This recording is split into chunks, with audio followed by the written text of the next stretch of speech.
Hi friends, एक नવો topic આપણે સમજીએ જેનું નામ છે એ ટોપિકને કહેવાય પ્લિયોટ્રોપિઝમ.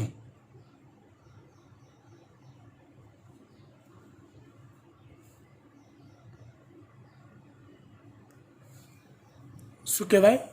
પ્લિયોટ્રોપિઝમ. હવે આ પ્લિયોટ્રોપિઝમ વિશે સમજાવું ને એ પહેલાં એક કન્સેપ્ટ તમારા મગજમાં મારે મસ્ત ક્લિયર કરી દેવો છે. તો પ્લિયોટ્રોપિઝમ તમને એક્ઝેક્ટ પરફેક્ટ ખબર પડશે. જો આને અત્યારે સાઈડ પર રાખીએ છીએ. ક્યાં રાખીએ છીએ? સાઈડ પર. કે બકા થોડીક વાર પછી તારો વારો લઈએ છીએ, શાંતિ રાખ.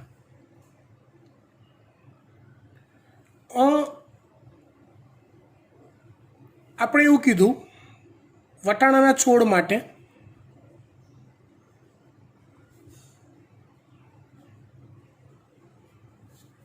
કેપિટલ ટી જનીન જો હાજર હોય, જે પ્રભાવી છે,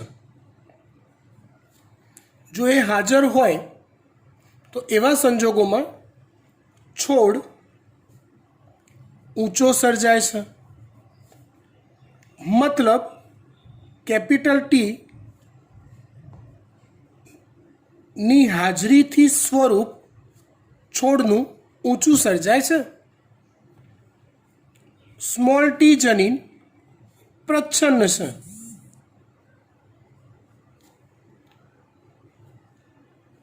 એ હાજર હોય ત્યારે છોડ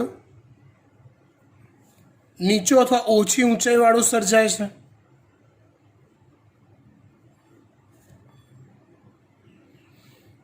એવી રીતે જો કેપિટલ આર જનીન હોય તો પીળા રંગના બીજ સર્જાય, ગોળ બીજ સર્જાય છે. સ્મોલ આર જનીન હાજર હોય તો કે ખરબચડી સપાટીવાળા બીજ સર્જાય છે. આ સ્વરૂપ છે.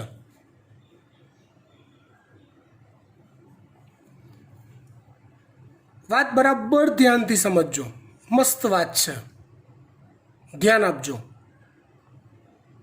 કોઈ પણ જનીન, ચલો આપણે વાત કરીએ આ કેપિટલ આર ધારી લઈએ.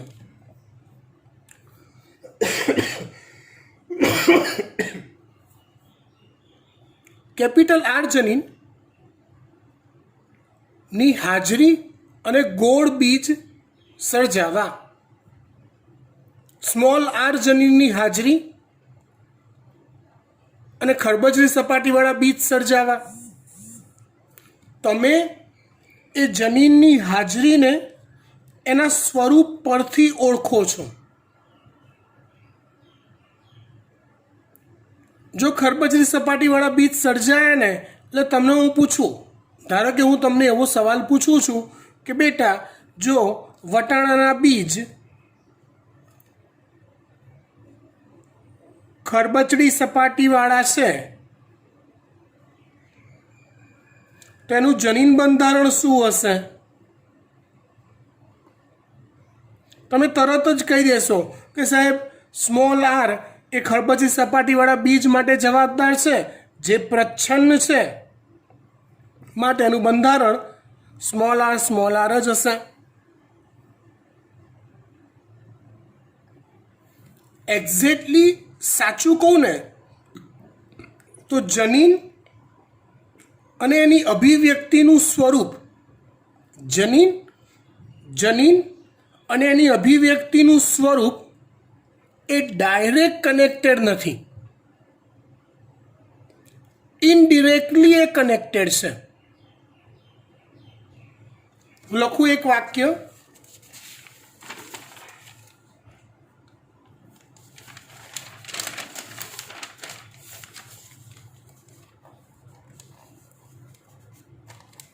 હું જે ચલાવું છું ને બેટા એ ચોપડીમાં સીધે સીધું શોધવા જશો તો તકલીફ પડશે. હું જે કરાવું છું એ પરફેક્ટલી નીટ માટે તમને તૈયાર કરું છું, કન્સેપ્ટ વાઇઝ પાકા કરું છું. ધ્યાન આપો. હું એવું કહું છું તમને, જનીન અને તેની અભિવ્યક્તિ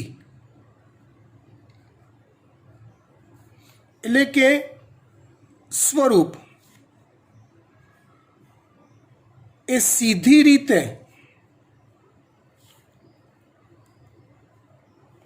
એકબીજા સાથે સંકળાયેલ હોતા નથી.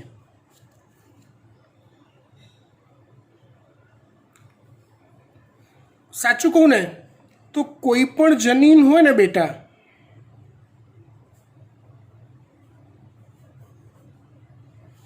એની સીધી અસર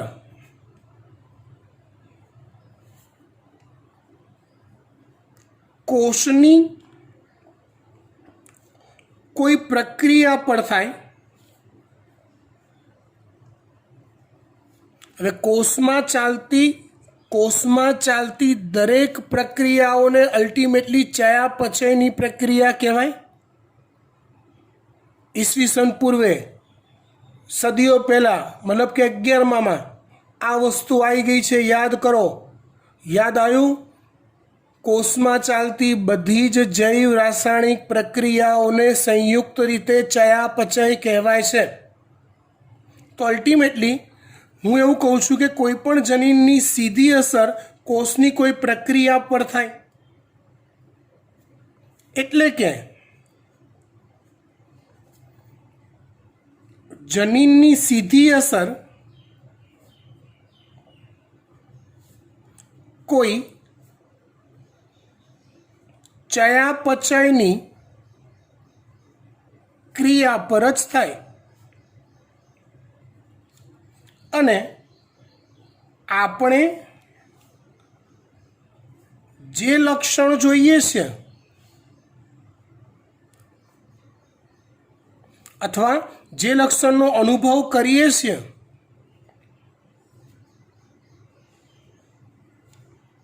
તે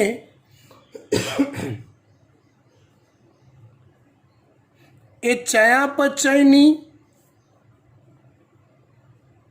પ્રક્રિયાની અસર છે.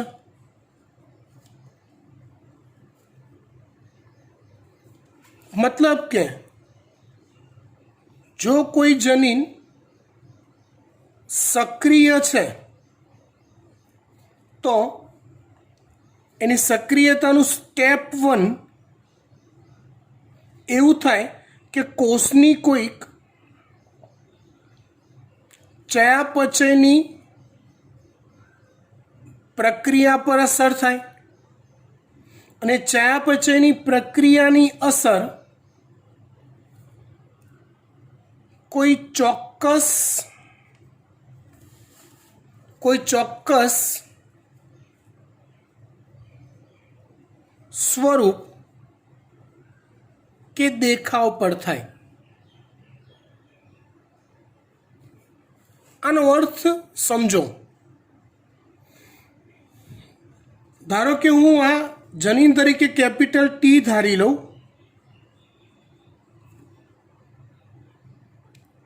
અને ચોક્કસ સ્વરૂપ કે દેખાવ ઊંચો છોડ ધારી લઉં તો બંનેને ડાયરેક્ટ સંબંધ નથી. કેપિટલ ટી જનીન એ કોઈક ચયાપચયની પ્રક્રિયાને પ્રેરતું હશે અને એ પ્રક્રિયાની ઇફેક્ટ રૂપે છોડ ઊંચો સર્જાતો હશે. એટલે આપણે એવું બોલીએ કે કેપિટલ ટી હાજર હોય તો છોડ ઊંચો હોય. થોડુંક ડીપમાં લઈ જાઉં, તમારે આગળ હજી ભણવાનું આવશે આ, પણ હાલ તમને થોડીક હિન્ટ આપી દઉં કે વનસ્પતિમાં ઊંચાઈ વધવા માટે જવાબદાર એક અંતઃસ્ત્રાવ છે. નામ તમે સાંભળ્યું છે આઈ થિંક 9મા 10મા ધોરણમાં. વનસ્પતિ વૃદ્ધિ અંતઃસ્ત્રાવો અથવા વૃદ્ધિ નિયામકો આવો ટોપિક આવતો તો ને? હા પાડવી જ પડશે, કેમ કે વીઆર શાહ કહે છે. ગુડ. તો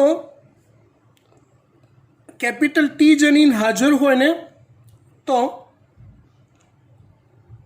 વનસ્પતિ કોષોમાં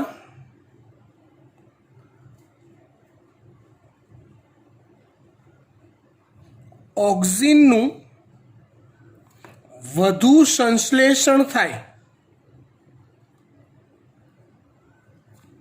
અને ઓક્સિનનું વધુ સંશ્લેષણ થાય ને એની અસર એ વધુ સંશ્લેષિત ઓક્સિન એ વધુ ઊંચાઈને પ્રેરે, માટે છોડ ઊંચો થાય. આવું ઈચ એન્ડ એવરી દરેક જનીન માટે વિચારી શકાય.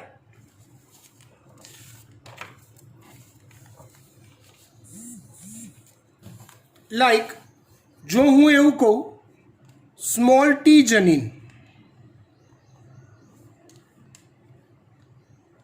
તો એની અસર સીધી અસર ચયાપચયની પ્રક્રિયા પર થાય, જેની અસર એવી હોય છે કે ઓક્સિનનું ઓછું સંશ્લેષણ થાય અને જેની ઇફેક્ટથી ઓછી ઊંચાઈ સર્જાય, મતલબ કે છોડ નીચા સર્જાય.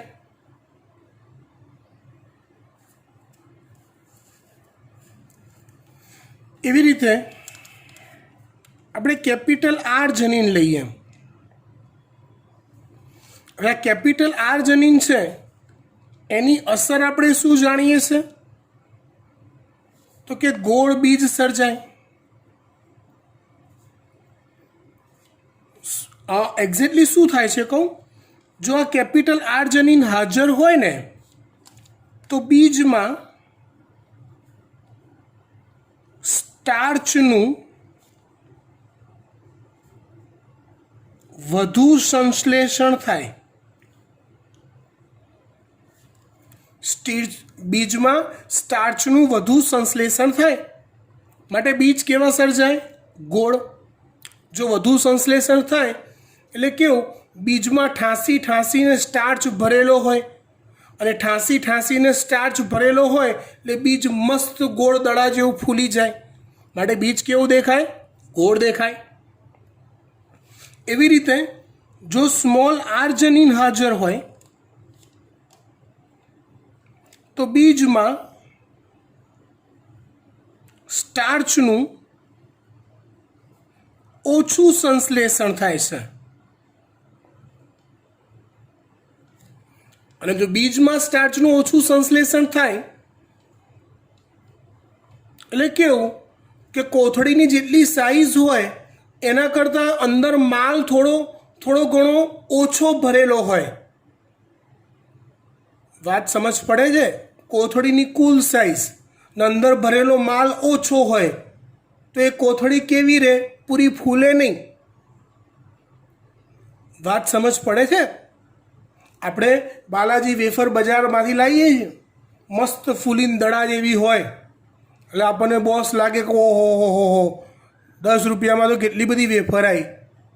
પણ જેવી તમે ખોલો છો ને એટલે 80% અંદર હવા ભરેલી હોય છે, 20% જ વેફર હોય, એટલે 7-8 વેફર 8-10 વેફર ખાઓ ત્યાં 10 રૂપિયા પૂરા થઈ જાય, વેફર પૂરી.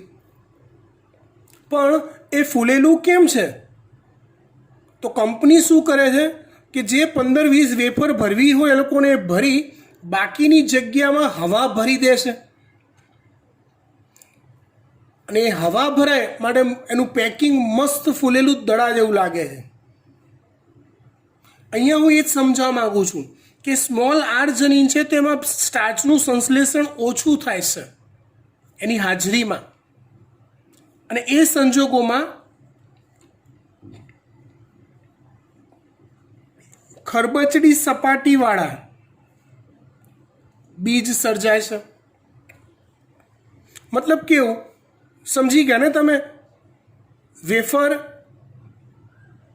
બાલાજી એટલે બીજની એક કોથળી છે અને અંદર જેટલી જગ્યા છે એના કરતાં સ્ટાર્ચ ઓછો ભરેલો છે, તો બીજ કેવું સર્જાય? ચીમડાઈ ગયેલું. યસ, એ વસ્તુ છે. કહેવાનો ભાવાર્થ, કોઈ પણ જનીનની અસર એ કોઈક ચયાપચયિક પ્રક્રિયા પર થાય છે. આમ જોવા જઈએ ને બેટા, તો આપણે શું વિચારીએ કે કેપિટલ આર જનીન એ અલગ સ્વરૂપ પ્રેરે છે, સ્મોલ આર જનીન એ પણ અલગ સ્વરૂપ પ્રેરે છે, પણ ખરેખર બંને કામ તો એક જ કરે છે, સ્ટાર્ચનું સંશ્લેષણ. બંનેનું કામ તો એક જ છે. એક જણો એ કામ વધારે સારું કરે છે અને બીજો જણો એ કામ કરતાં કરતાં વહેલો થાકી જાય છે, ઓછું કામ કરે છે. બાકી બંને અસર તો એક જ ચયાપચયિક પ્રક્રિયા પર કરે છે, પણ સ્વરૂપ સર્જાય છે કેવા? જુદા જુદા. બોલો, મારે પ્લિયોટ્રોપિઝમ સમજાવવા માટે આટલી બધી મહેનત તમને સમજાવવા કરવી પડી. હવે આપણે પ્લિયોટ્રોપિઝમ શરૂ કરીએ.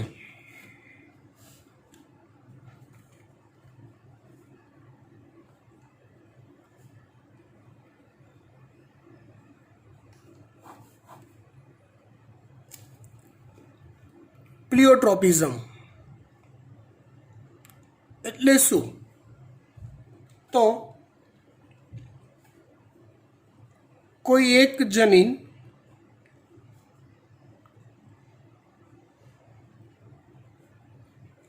એક કરતાં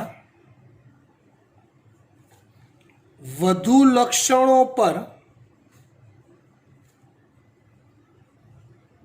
પોતાની અસર દર્શાવતું હોય તો તેવા જનીનને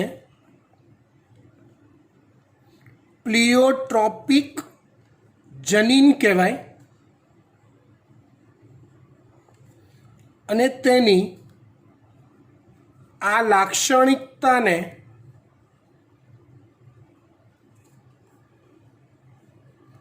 પ્લિયોટ્રોપિઝમ કહેવાય. તેની આ લાક્ષણિકતાને પ્લિયોટ્રોપિઝમ કહેવાય. હજી પૂરી ખબર ના પડી? પડશે, ચિંતા ના કરો, પડશે. જો અત્યાર સુધી તમે જે બી ચેપ્ટરમાં ભણ્યા ને, જે બી જનીન વિશે, એ બધા જનીનની વાત બરાબર યાદ કરો. તમારા મગજને ઢંઢોળો. શું કરો? તમારા મગજને ઢંઢોળો. ઢંઢોળતા તમને એક વસ્તુ કોમન દેખાશે, જે આ વાતથી કંઈક અલગ છે. એ દરેક વાતમાં કોઈ એક જનીન એ કોઈ એક જ લક્ષણ પર અસર કરતું હતું. જોઈ લો, તમને જે જનીન યાદ આવે એના વિશે વાત કરી લો, વિચારી લો. ચલો, મને યાદ આવે છે કેપિટલ આઈ. રક્તકણ પર એ પોલિસેકેરાઇડના નિર્માણ માટે જવાબદાર. સ્મોલ આઈ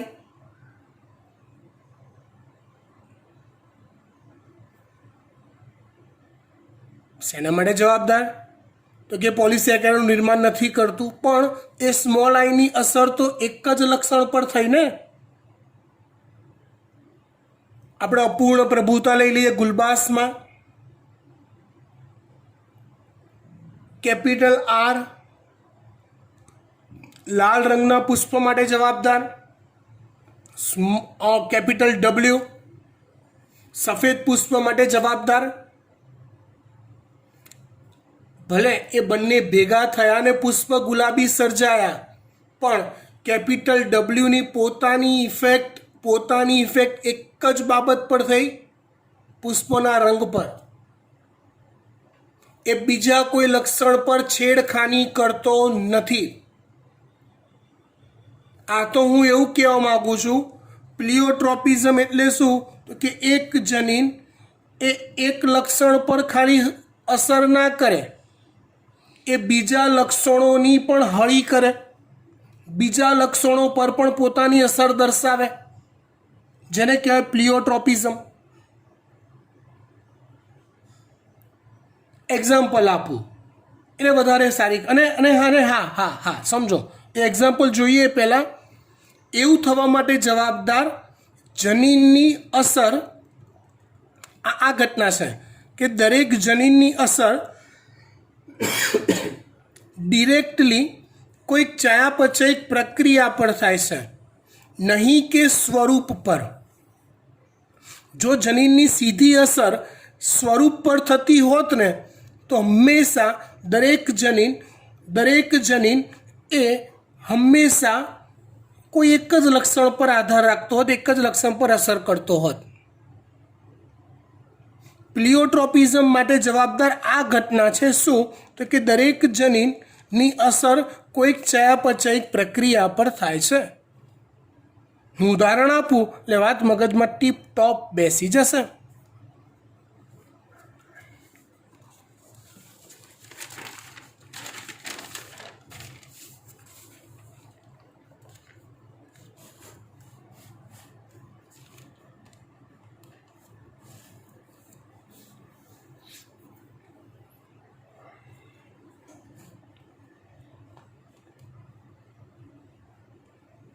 જો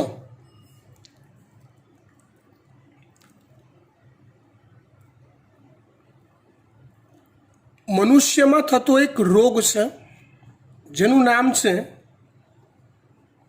ફિનાઇલ કીટોન્યુરિયા. કયો રોગ છે? ફિનાઇલ કીટોન્યુરિયા. ફરીવાર, આ એક રોગ છે જે મનુષ્યમાં થાય છે. શું નામ કીધું એ રોગનું? ફિનાઇલ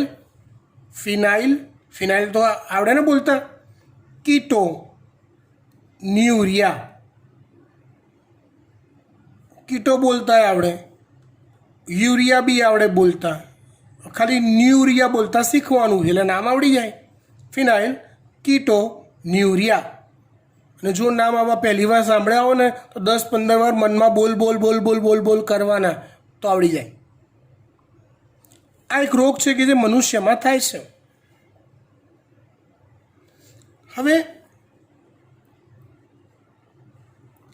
આ રોગ થવા માટે એક પ્રચ્છન્ન જનીન સ્મોલ પી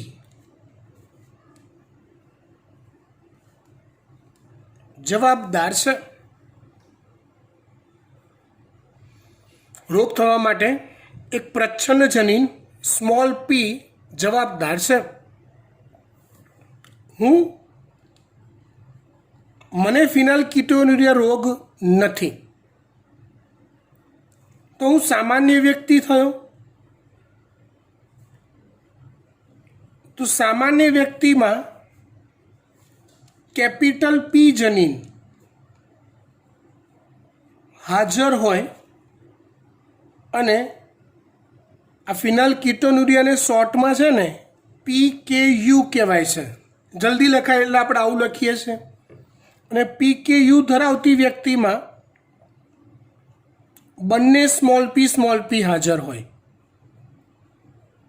મતલબ જો કોઈ વ્યક્તિનું બંધારણ કેપિટલ પી હોય કે કેપિટલ પી સ્મોલ પી હોય, તે બંને વ્યક્તિમાં PKU રોગ હોતો નથી. અને જો વ્યક્તિમાં સ્મોલ પી હાજર હોય તો જ એને PKU રોગ થાય છે.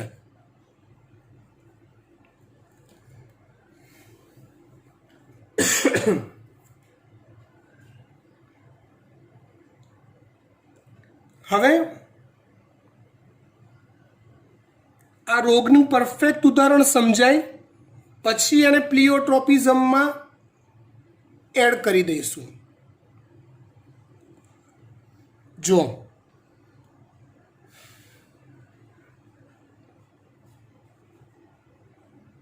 સામાન્ય વ્યક્તિની વાત કરીએ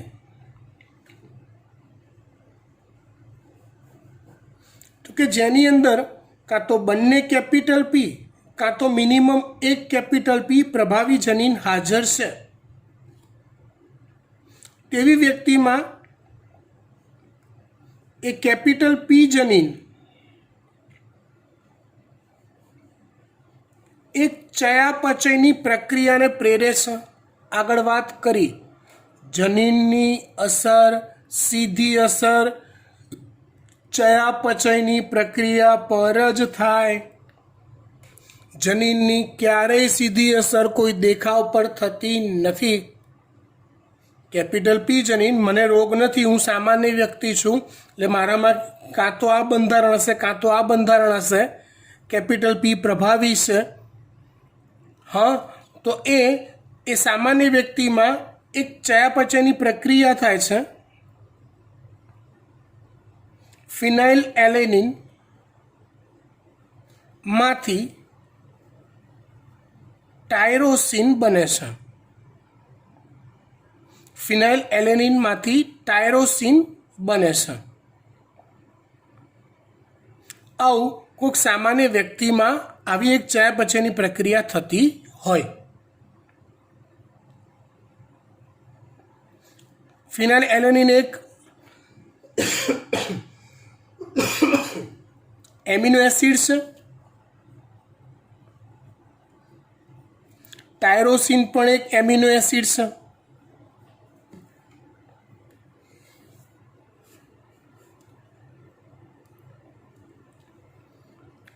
જો હો સમજો બરાબર, આ ટાયરોસિનમાંથી આગળ એક પ્રક્રિયા થાય છે જેના લીધે મેલેનિનનું સંશ્લેષણ થાય છે. જે પ્રક્રિયાને આ કેપિટલ પી જનીનથી કોઈ લેવા દેવા નથી. આ એક ચયાપચયની પ્રક્રિયાનો ભાગ છે કે ફિનાઇલ એલેનિનમાંથી કેપિટલ પી જનીન હાજર હોય, કેપિટલ પી જનીન હાજર હોય તો ટાયરોસિન બને અને ટાયરોસિનમાંથી મેલેનિન બનતું હોય છે. અને મેલેનિન એ આપણી ત્વચા અને વાળના રંગ માટે જવાબદાર ઘટક છે. મેલેનિન પ્રોટીન વિશે આપણે ભણી ચૂક્યા છીએ.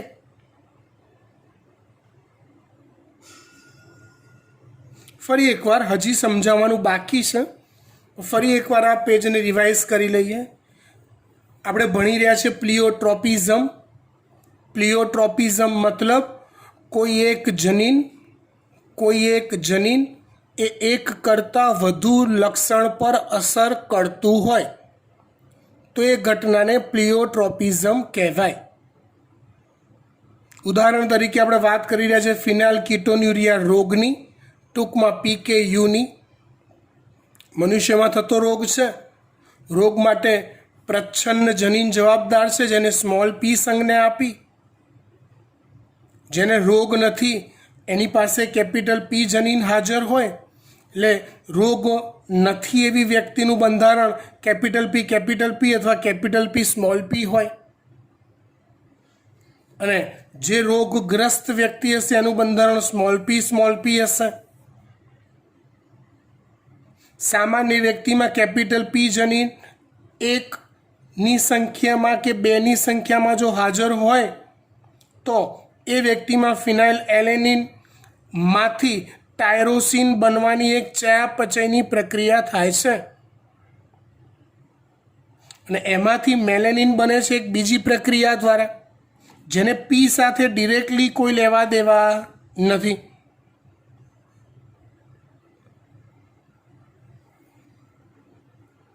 મેલેનિન ત્વચાના રંગ અને વાળના રંગ માટે જવાબદાર ઘટક છે.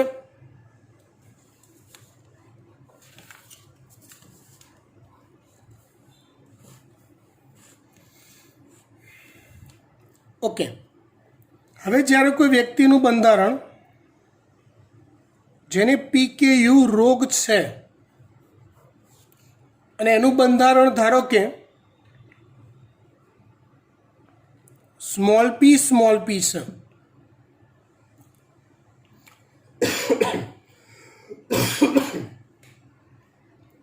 એનું બંધારણ ધારો કે સ્મોલ p છે, તો જ એને રોગ હોય. તો એ સંજોગોમાં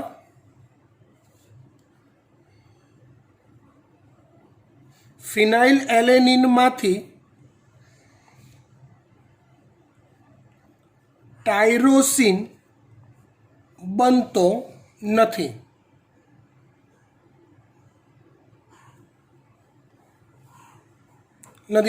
આ ચયા પછીની પ્રક્રિયા ફૂલફિલ થતી નથી. કોની અંદર? PKU રોગવાળી વ્યક્તિની અંદર. જેના લીધે એ ફિનાઇલ પાયરુવિક એસિડમાં રૂપાંતરિત થાય છે. ફિનાઇલ એલેનિન એ ફિનાઇલ પાયરુવિક એસિડમાં રૂપાંતરિત થાય છે. આ ફિનાઇલ પાયરુવિક એસિડ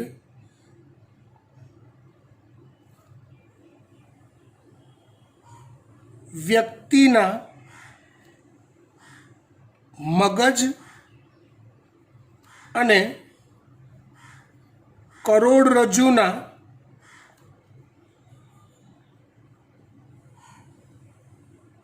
મસ્તિષ્ક મેરુજળ એટલે મગજ અને કરોડરજ્જુમાં આવેલું પ્રવાહી માં જમા થાય છે. ને એટલે એની ઇફેક્ટથી વ્યક્તિ માનસિક રીતે મંદ બનતી જાય છે. ધીમે ધીમે એનું ચેતાતંત્ર મગજના સેન્સીસ લોસ થતા જાય.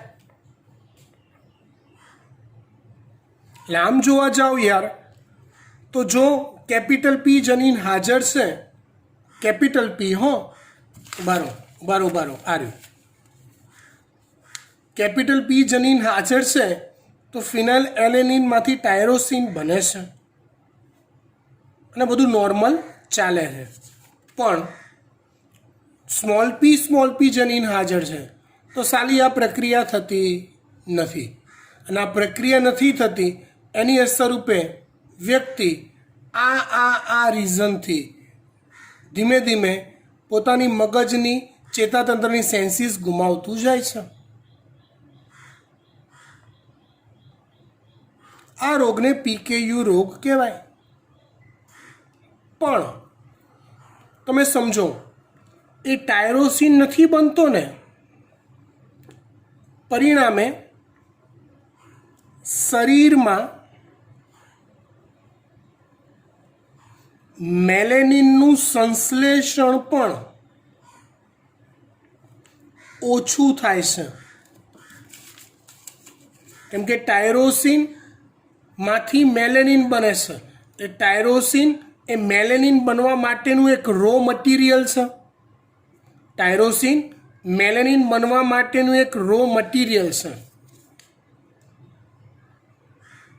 તો શરીરમાં મેલેનિનનું સંશ્લેષણ ટાયરોસિનના આ પ્રોસેસ ન થવાના કારણે ઓછું થાય છે અને માટે તેની અસર વ્યક્તિની ત્વચા અને વાળના રંગ પર થાય છે. એટલે ઇનડિરેક્ટલી થયું શું ખબર છે? સ્મોલ p જનીન હાજર હોય તો એનું એક સ્વરૂપ લક્ષણ માનસિક મંદતા હોય, વાળ અને ત્વચાના રંગ પણ નબળા હોય, જે ખરેખર અલગ અલગ લક્ષણ છે. આ ત્રણે ત્રણ અલગ અલગ લક્ષણ છે જેના પર આ જ જનીનની અસર થઈ કહેવાય.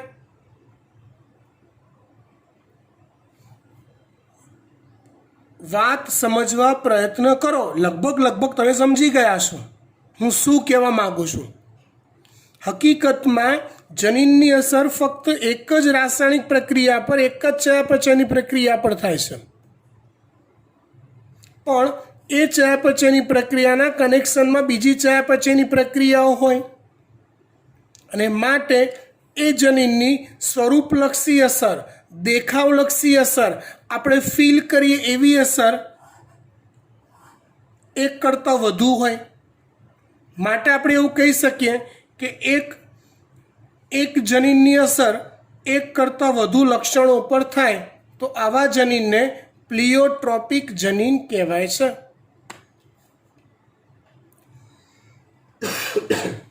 વાત સમજ પડી ગઈ?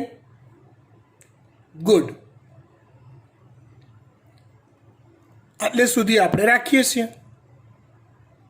Okay, by.